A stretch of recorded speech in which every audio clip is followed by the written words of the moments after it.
Hi everyone, welcome to the course. My name is Abdul Jalil and I'll be your instructor in this course. I have 3 years of experience in this field and I'll take you through this step-by-step course. So what you need is just your smartphone and a small amount of data and also small amount of memory space in your phone, because you install the apps and it will take small amount of your memory.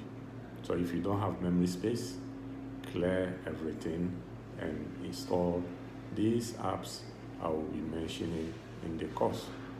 So as I said, only smartphone. So let's meet in the next lesson.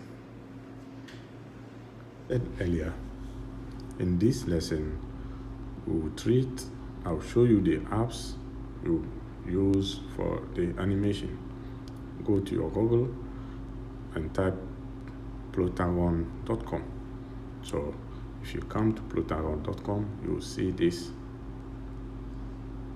this. So if you are using an Android, you tap on the first one, it will automatically download it for you. And if you are using iOS, iPhone, tap on the second. You can see a demonstration here. You can see a demonstration in the screen here, what we can do with this app. So if you are ready, let's start. Download the apps and let's get started. Thank you and meet you in the next lesson.